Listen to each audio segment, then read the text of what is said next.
پهله سوره زمر و سوره زمر ابتدا کې موږ دا خبره کړې وه چې سوره زمر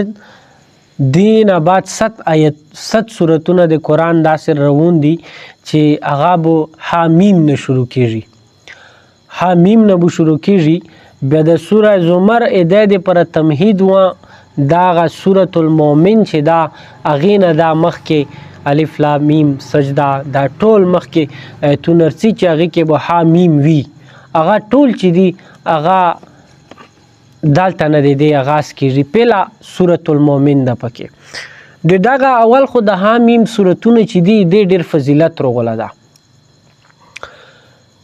د قرآن د پره دا داسې دي دا اووه سورتونه د پوره قرآن خلاصادو په دې کې حضرت عبدالله ابن مسعود رضی الله فرمایي چې دا ډېر خاص دي او دا د قرآن مجید پوره خلاصادو حضرت عبدالله ابن عباس رضی الله عنه د حامیم سورتونو باره کې فرمایي چې دې داسې دا مطلب چې لکه یو سړی دا هغه ځون ته کور جوړوي یو مکان جوړوي به چې دا لږ غونته وځي بیا دا یې چې یاره دا علاقه چې دا لږ کې سرسبزه دو زه دې کې کور جوړ کړم خو چې لږ کې دا مخکې نوره څو قدمه مخکې لوټ شي نوره سفر کوي بیا هغه نو شوشته نوره سرسبزه علاقه رسي به چې دا لږ کې نوره مخکې پسې رسي بیا دا نوره شوشته شنې علاقې ته ځي بیا دا یې چې زه غزو کې څه وکړم کور جوړ کړم چې یاره شا سرسبزه علاقه وي د سرسبزه علاقې سره تشبیه ذکر کړی دو چې عربو کې صحرا وا سبز شای چې وا هغه به ډېر مشکلاتو سره به پیدا کېدل نو بیا به هر حال دې وجې نه تشبیه دایر کړی دو نو هغه یې چې بیا زه څه وکړم داسې سرسبز علاقې کې کور جوړ کړه ځون ته عمارت یو بلډینګ جوړ کړه نو هغه یې چې د قرآن مجید دا هغه اووه سورتونه چې دي دا هغه سرسبزه دي هسې قرآن مجید ټول سرسبز ده خو چې څومره مخکې پسې څې بیا هغه نور هغه سرسبز دو بیا سورة المؤمن دا مکی سورت ده او سوره زمر نه بعد دا نازل شوه ده دې کې 85 آیتونه دي او نور رکوون دي 1192 په دې کې کلمات دي او 4000 ټوټل په دې کې حروف دي او ظاهره خبره ده چې ایدی نما چې د سوره مؤمن شدل شوی دو د دې اخیری آیات کې هغه د فرعون په مخ کې چې ایدی کبینا کې یو کاس و حزقیل د ایمان وروړل الله پاک د هغې ذکر کړه ده نو دې وجې نه دې صورت نما چې دو دا زمر مؤمن کښېږدلی شوی دو دا رنګې د دې نما سورة الطول هم دو او ایوا نما بله هم دو بهرحال نو مختلفې نومې دي هغه طول دې وجې چې د دریم آیات کې د دغې طول ذکر روغله ده دې وجې نما کښېږدلی شوی دو او مؤمن په دغې وجې چې هغه فرعون ولو کبینا کې کاس و فرعون ډیره بدبختي وکړله نو ځون ته خدا ووي نو هغې په زړه کې ووي چې دا خو په موږ باندې هسې لګیا ده نو د ټوله کبینا نوسته د ټول غلي نوستي حالانکې دا خو بده خبره کوي د بدې خبرې رد کول چې دي دا خو فرض عین دي نو که اوس یو وسړي ادا نه کړله نو ټول به ګنهګور شو چې زه یې ادا کړم نو ټوله غوړه به خلوصه شي نو هغه چک شول هغې ته ووایي چې زه تو دا خبرې مبرې نه منه مخکې هغې تفصیل برسي به هغه کوو انشاءالله غزو کې دې وجې نه دې نو ما چې دو د سوره مؤمن کښېږدله شوله حامیم چې دی دا حانه نیم پهله په دې باندې مو تفصیل کړم چې بھئی دې معنا چې دو چې د کوم حروف مقطعات دي دې پوره معنا چې دو څه مقصد ده څه مطلب ده دا صرف د الله او د الله رسول علم ده بل سړي سره د دې علم نشته ها خو لیکن علماو یا صحابه کرام یا چې څومره مفسرین دي هغو د دغه حروف مقطعات ایوا معنا د خلکو د ذهنونه قرآن طرف ته لیدلې دی واجب کړی دو جلال الدین سیوطی رحمت الله علیه لیکلی دی چې دینه مراد الله اعلم بمراده الله ته مراد معلوم ده خو لیکن دلته کې نور علماو لیکلی چې هانه مراد چې دا دینه دی الله پاک ذات مراد ده حمید ذات مراد ده یا حق مراد ده او میم نه مراد چې دا غا محمد رسول الله مراد ده چې نبی علیه الصلاۃ والسلام چې دا دی حق پیغام وروړه ده نبی علیه الصلاۃ والسلام د حق پیغام وروړه ده قرآن چې دا حق ته برحق ته نور هم مختلفې معنی دي کې خوستله شوي دي چا خوستې دي چې وایي دینه مراد د الله پاک صفات دي چې دلته ها میم دی بل ځو کې الف لام را دی بل ځو کې نون دا نو دا د الله پاک صفتینو مراد دي خو بهر حال چې دې څه مراد ده الله په علم کې ده تنزيل الكتاب من الله العزيز العليم دا کتاب نزل شو د الله پاک طرف نه هغه الله طرف نه چې عزیز ده غالب ده العلیم علم ولدا الله پاک غالب ذات ته نور بل چا د پر غلبا نشتا مخلوقات چې دي د پر باز ټیم کې غلبا ملاو شي خو لیکن هغه مستقل وي هغه ارزي وي ارزي هغه مستقل نه وي هغه ارزي تور منتی وي یو وزیر اعظم جوړ شي بل جوړ شي بل جوړ شي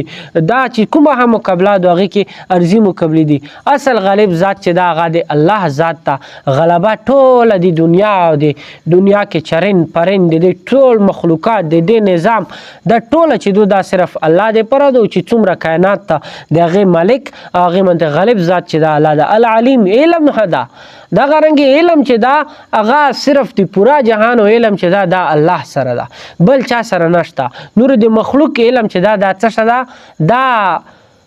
ناقص ده او دا کامل نه ده دا پورا نه ده دا نیمګړه ده د الله علم چې دا هغه پورا ده دی وجنه هر صاحب علم نه پوسه علم وی قرآن دازو کې فرمایي چې یو سړی علم ولا سړا ده هغه نه پس پوسه بده بل د علم ولا سړا وي نو غیب علم یا پورا کلی علم چې دا خو انبیا او رسول کرام سره نو انسان یو عام امتی یا مقتدی سره بچرو شي نو پورا علم صرف الله سره ده دا د الله پاک صفات بیانېږي د الله پاک پهلا صفت غافر ذنب ګناونو مفکونو ولا ده الله ذات داسې ده چې دا ګناونو مفکی چې یو انسان بخشش وګړي الله بخشش ورکي که انسان نه ډېر ګناه وشي بیا الله پاک بخشش کوي د بخشش ولا ذات چې دا صرف الله ده بل څوک شته نه که انسان ډېر ګناهونه کوي بیا به بخشش دی نه وړي وقابل التوبه توبه قبلون کدا توبه قبلون کدا حدیث کې چې نبی علیه السلام بلکې حدیث قدسی کې چې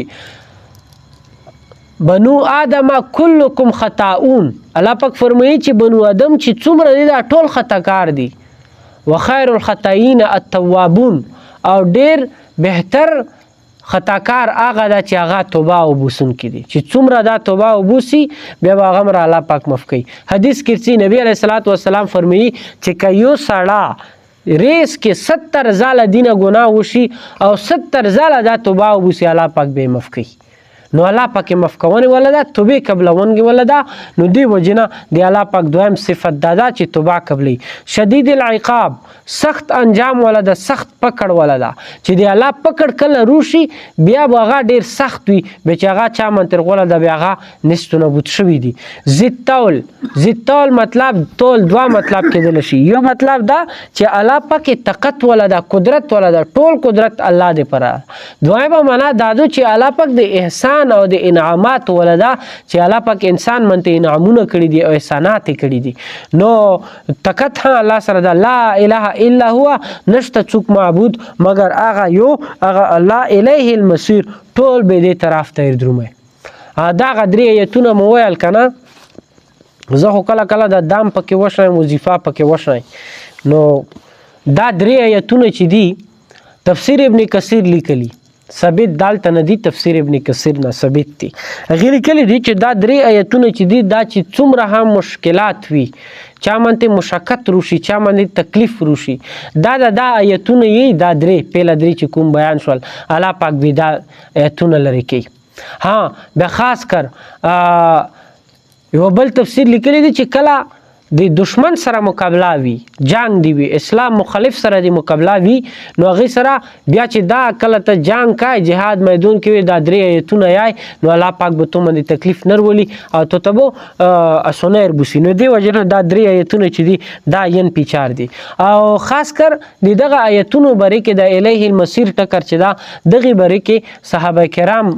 فرمایي چې نبی علیه الصلاۃ والسلام چې جنگ تطلال جنگ تا به جنگ کې خپل کوډ ورډ استعمالیږي کوډ ورډ استعمالیږي لکه افغانستان مجاهدین وو هغه چې تو خپل پرټای کاسو به بغو خپل الفاظ وو به بغو ته پاته ولګیدل چې به دا څه شدي دا موږ پرټای سړا ده که به تو ته کیمپ ته څوک سړی درتلل هغې نه به تو کوټ پاته وکړه غږ به دې ته وکړل هغې به کوټ دې ته ونیستل بیا به پاته ولګېده چې دا غیر سړی ده فورا به څه کړل شوټ پې کړل. نو صحابه کرامو ته هم نبي علیه الصلاة والسلام یوه جنګ په موقع منتې دا الفاظ شلیو چې وی تاسې دا یایئ بیا به موږ ته پاته لاګي چې تاسې الفاظ به دا وي. نو هغې کې دا لا تنصرون الیه المصیر لا تنصرون الیه المصیر دا نبی علیه الصلاة والسلام الفاظ تشلیو دا کوډ الفاظ وو. نو دې وجه نه دا درې ایتونه چې دي بهرحال دا وظیفې طور منتې او مشکلاتو دپاره بهتر دي او علماو لیکلي دي چې سړی چې سبي کور نه وځي او سبي دا درې ایتونه ووایي انشاءالله پوره رزق کې به دوی ته مشقت او تکلیف نشي میلاو. ما یجادل فی آیات الله الا الذین کفروا دی الله ایتونو کې جګړې نه کوي جنګ نه کوي مګر کافرون خلق فلا یغررک تقلبهم فی البلاد چې غرور کې دی دوکا کې دیونه چې دغه خلکو دا کلی کې آلی دور تلن شهرونو کې آلی دور تلن. نبی علیه الصلاة والسلام ته خطاب دا چې د قرآن آیتونو سره چې مخالفت کوي جګړه کوي هغه به څوک کوي هغه کافرون خلق کوي او دا کافر خلق چې دي دا تو دوکا کې و نه چې دی په د بستیو په شهرونو کې ګرځي خو دې کې عام مؤمنینو ته صفات ته عام مسلمان ته د دې پر تبلیغ د پکې تعلیم د پکې چې به چې کوم کافر خلق دي هغه به د قرآن مخالفت کوي هغه به قرآن نه مني پاکستان یو وزیر دفاع ده که څه وزیر خارجه دا تر شوه د آصف علي نومای وه هغې صاحب دا څو بیلونه پس کول او څو خبرې کړې اول خو هغې دا ووي چې د سود چې دا حلال ده دا حرام سره ده نه هغې ټیم نه دا سیسټم روانده ده پاکستان کې علما په ستړي شول خو لیکن چې واستې نه یې اسمبلی کې په کوم ځای کې بیا ته نشې کولی موږ ته بیا زر وایي چې بیا چې تاسې کوم اسلام نفظ کړی ده اسلام خو په موته ووټر کونې سره نفظېږي چې کله ته پوره پارلیمنت جمهوریت نظام دا پارلیمنت ته ډیر ملعون وستا چې غوږو کې هغو اکثریت دي به ته کسه چې د تو ته نفذي که نه نفذي به څه شه کې هسې مړی خوري دغه نظام دپاره لګیا دي شپه ورځ منډې وایي که بیا ملک نفیظ کړي بیا څه بعده خبره خو نه ده خامخا به نفظي. بهرحال سره هغې دومره څو خبرې کړې وي چې دوی څوک چې غلا وکړي څوک چې ډکا وکړي به دا څه شه ده دې ته چې دینه چې دا لوس کټ کېږي دې ته چې دا سولی منتې دا چړو کېږي څوک قتل وکړي دا مړوله شي قصاصا هغې ووایي چې دا څه شه ده دا ظلم ده دا زیوتا ده. بیا بنظیر یو وخت کې تقریر کړو هغې دا خبره کړې وه چې څوک د حکومت خلاف یا ایمو میشن خلاف خبره کوي ظلم زیوتا کوي هغو نه به زه څه شه کوم هغو نه به زه لوسونه کټ کوم هغو نه به زه دا کوم سختې خبرې کړې وي. نو بیا سړی نه پوهېږي چې د الله چې یې چې د ډکو لوس کاټ کا د غال لوس کاټ کا د قتل سار ووایه ختمې کا د مرتد سال ووایه دې ته خو ته یا چې دا ظلم و جبر ده خو لیکن چې د تو مخالفت د وزیر اعظم مخالفت کیږي د صدر مخالفت کیږي یا دو ته رات یا د بل د امریت خلاف تر وځي د دو خلاف خبره کوي بیا چې ته یا چې دا څه شه ده دا ټیک دی اوس دا قتل د خلک د قتل کیږي ها چې دی مو خلاف نورا ویلې وویله مو چې کوم ټارګټ ته زه چې کوم زیوتا کوم ظلم کوم هغې منتې آواز ویلر چکړل هغه مړه وه هغه ته زیوتا نه یي چې انسان طرف نه ده هغې ته زیوتا نه یي خو چې الله پاک طرف نه ده هغې ته زیوتا او جبر یي. نو بهرحال دا هر قسمه خلک ګرځي خو لیکن فلا یغررک تقلبهم فی البلاد چې په د کلي کې د دی د ګرځېدن چې دي دا تو ته دوکا کې ونه چي. نبي علیه الصلاة والسلام ته خطاب ده او عام مؤمنینو ته خطاب ده چې کفیر به وي دې سره به بنګلا وي دې سره به مال او دولت وي دې دپاره به نعمتونه ډېر وي دې به سیسټم نظام به صحیح وي خو لیکن دا چې تو په دوکې کې ونه چي د دې زندګي چې مسلمان په دوکې کې ونه چي چې دا خو مزي کې دي چې دی سره ایمان نشته دا نقصان کې دي دا 50 کوله زندګي دا به تیره کې بیا به دا څه شه کې مخکې کذبت قبلهم قوم نوح والعذاب من بعدهم تحقیق نوح علیه السلام پیله کوم چې هغو نوح علیه السلام هتونه پیله تیر د غای جوټلو کړو دغه رنګې نوره ګروپونه رغولیو هغې نه بعد هغو خپل انبیاو جوټله کړي وهمت کل امت برسولهم او هر امت خپل رسول سره دا اراده یې کړې د لیاخذو چې دا ونسي وجادلو بالباطل لیدهزو بالحق او څوک چې دی سره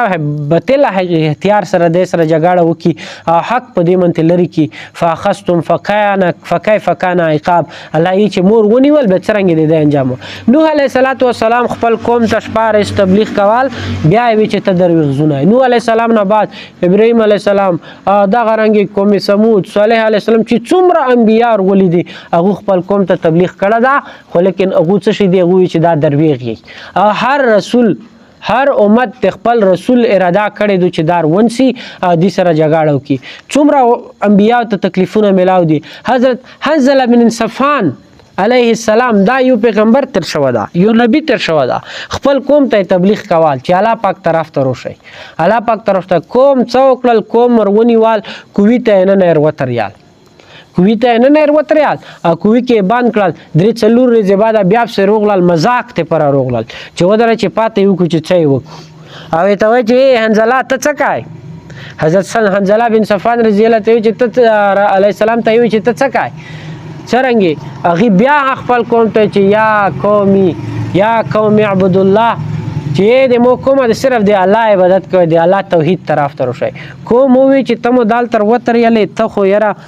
مشتبیاغه خبرې کوي چې کومې د پیله کولې بیا هغه کوي ته دغه سه غټ کونیر وترل او خاطر وترلې هغه پیغمبري هغه کوي کې هغه سه هغه سره دا انجام اختیار کړل نو چې څومره رسولون رغول هغه ته تکلیف ملاو دا نو خپل نبی علیه الصلاۃ والسلام قتل منسوبه جوړ شو دا غرنګ ډیر انبیا ورغول دانیال علیه السلام بری کې دغه نو هغه قتل کوونه خو لیکن الله پاک چې کله مو پکړ روغلال به د انجام ساخو دغه قوم چې کله د حرکت اختیار کړل الله پاک په طرف نه یو اور پروستوال هغه ور چې دی ټوله ور تکړل ټوله تبا کړل نو دا الله چې مو انجام به سخت او کذالک حقت کلمت ربک علی الذین کفروا انهم اصحاب النار دا غرنګ د رب کلمه په دغه کافر خلکو منته ثابت دو چې دا به دی ور ولا ملګری وي یعنی دا کافرینو د پر به شدا ور دا انجام دا الذین یحملون العرش هغه فرشتي یعنی چې هغه عرش چکړه دا عرش ته د الله پاک عرش ته دا فرشتو نیول ده دی بری کې نیمه تفسیرونه لیکلي دي چې به د الله پاک عرش څو فرشتو نیول ده پاته نشته ده تعداد معلوم نه ده خو لیکن نیمه تفسیرونه لیکلي چې الله پاک عرش چې دا څلورو فرشتو نیول ده څلورو فرشتي دې پې نیولې د الله پاک عرش څومره ده دې بری کې نرسي ها آثارو کې دا خبره سي یو موږ روایت ټکو کو یو آثار ټکو کو آثار مطلب د صحابه کرام رضوان الله اجمعین خبره آثارو کې دارسي آثارو کې چې دا عرش چې دا ایدی د وا پیا چې دو ایوا پیا چې دو د دمره مصفت تا کایوا مرغه 80,000 سال په دې کې هوو کوي د پنجې لکه د کاټ تا کنه کاټ صرف دا نون د کپشا چې دو کپشې د لمبي چوړی چې دو دا داسې دو د عرش چوړی دا دی چې دې کې قدم را 80,000 سال ایوا مرغې هوو کوي دا نشي پر کولا بیا بهرحال خونی مفسرین لیکلي چې څلور فرشتونی ولدا او بنی مفسرین دا خبره کړې دو چې به چې سورۃ الحق کې الله پاک دې او ته فرشتو ذکر کړه چې د الله پاک عرش په غیر ځای قیامت پرځه او ته فرشتي نسی ویلي اوس خو څلورو نیول دا او ته به ویل نسی چې غیر ځای به د الله قهر او د الله غضب هغه تجلی چې دی هغه په فل جلال کې وي نو دی وجنه هغه عرش وزن چې دا د نور زیات شي نو دی وجنه بیا هغه او ته فرشتي بشي څلور فرشتو بواس نه راسي بهرحال نو ومن حوله او دا غرنګ نیمه فرشتو عرش چکړه دا او نیمه فرشتي ګرد هغه کې چکرې لګي توفونه کوي یسبحون بحمد ربهم هغه د خپل رب تسبیح بیني د رب تسبیح بیني دا مې بل ارزه تشل واچ د فرشتو تسبیح چې دو سبحان الله وبحمده دو څه دو سبحان الله وبحمده نو دې منته انسان درجات چګي دا د فرشتو ذکر ده نو چې کوم انسان دای غیر درجات په بلندي او 24 غنټه هغه بیانې و یؤمنون به هغه مته الله مته ایمان وروړونکي دي او استغفرون سره فرشتي څخه استغفار طلب کوي للذین هغه خلقو دي پر امنو چې هغه رب مته ایمان وروړونکي دي مشته انسان ته خپل قدر پاته نه لګي خو لیکن مؤمن ته خو ایمان خپل قدر پاته نه لګي چې کافر داسې دا به داسې شدي به داسې شدي دی مشتوي یی چې بس نور خو موږ نشدي خو صرف کلمه نه دویلې خو چې کلمه نه دویلې به څنګه ششول دنیا نظام کې ششول کنه آخرت کې خدا ذلیل و رسوا دي حالانکه تو چې د کلمه یلې هغه څومره فضیلت تا و یستغفرون للذین آمنو دا فرشته ایمان ولا خلقو د پر الله نه استغفار طلب کوي که انسان توبه او بوسی توبه او فرشتي هم د دې پر هر وخت لګیا دي استغفار طلب کوي چې دا مسلمان دا انسان ایمان وروړه ده او څه د وکي بلا ربنا ای دی مجربا وسعت كل شيء رحمتا وعلما ای ربا د تو رحمت او د تو علم دا په هر شی باندې وسیع ده د الله رحم د الله نرمي د الله احسانات او د الله علم دا په هر شی باندې وسیع ده انسان باندې اسه هر وخت دا د الله پاک رحمت کې ده بیا مسلمان خو ډیر رحمت کې ده چې دې ته کلمه نصیب کړي دو خو بیا فرشتي د وکي فغفر للذین تابوا ای الله د خلکو د پر مغفرت وکي چې اغا توبه او بسون کې دي فرشتي دا د وکي چې الله چې کوم خلک دي توبهګار ده د دو مغفرت وکي وتبو سبیلک او د خلکو چې کوم دي تو په لار روان دی تو په لار منتي اتباع کوي هغه خلکو د په وکهم عذاب الجحیم او سره دا د وکي چې دای باج کڅ شي نه د جهنم عذاب نه د مؤمن خلک باج کا ربنا بل دا کوي د مجربا وادخلهم جنتی عدن او دا خلک هغه جنتونو کې داخل کا عدن هغه جنت ته لکېږي چې هغه کې د رهش تنظیم وي هغه باغ ته لکېږي چې هغه کې د رهش تنظیم وي هڅه خو جنت بوخ ته لکېږي خو لیکن نیم بغونه خو عام د میوه وي پکې نیم بغونه داسې وي چې هغه کې د رهش پورا سیستم وي لکه فرما اوس چې نن زمانه سره تشبیه کې چې هغه کې هغه خلکو زون ته هر څه سیستم جوړ کړي نو هغه مراد التي واتم چې کومه تو دا سره کړي ومن صلح من ابائهم وازواجهم وذرياتهم می سره چې کوم دا نیک سړی دی دا توبه او بسون کدا تو لیاره اتباع کوون کدا ایمان روډون کدا جهنم نه تو بچ کړه دا دیته جنت تر کې سره دی ابا او اجداد شتیر دی غو تیر کې دی کور ولا چې دا غو تیر کې سره دی اولاد چې دی غو تیر کې دا ظاهر خبره دو شاه عبد القادر جیلانی رحمت الله علیه لیکلی دی چې دغه آیات مطلب دا سدا چې موږ خو نه پیژو چې یو نیک سړی دا نیک سړی دا کله کله نیک اعمال وکي دی بار ولې دی نیکار ولې اغال منځونه او د سونه کوي اغا تلاوتونه کوي اغا نیک اعمال کوي خو لیکن هغه ته دمر درجه نه ملويږي خدا سړی روشي المسا روشي زوا روشي دا نیکي او داسې تور مونته داسې اخلاص سره داسې نیت سره دا نیک اعمال وکي چې فرشتي بیا الله پاک ته وي چې الله څه شو کې د دې ابا او اجداد چې په بزرګونو تیر دي د دې وجه هغه هم معاف کی دي اولاد هم معاف کی بهرحال انک انت العزیز الحکیم بشک عزیز غالب حکمت ولای وکهم سیئات او د خلق باج کی گناهونو نه برای نه باج کی ومن تقی السیئات یومئذ فقد رحمت وبل بیا فرشتي دی چې الله تو دغه خلق گناهونو نه برای نه باج کی چې کوم سړی تو برای نه باج کړ به تحقیق پدی منه تو رحمت تا یو سړی چې ګناه نه باد شي دا د الله پاک توفیق سره دا د الله پاک رحم وي انسان ایت نشي کولا انسان صرف کوشش او اسباب اختیار واشي خو چې باد شي ګناه نه بیا دا د الله پاک رحم ده به چې کوم سړی الله پاک دی دنیا کې ګناه نه باج کړل باز به دا منته الله پاک په قیامت پر زه رحم ده چې ګناه نه باج وي دا بیا الله پاک خاصه سزا نه ورکي چې دی ګناونو نه ځون بچ کړي به سزا دي تیر کی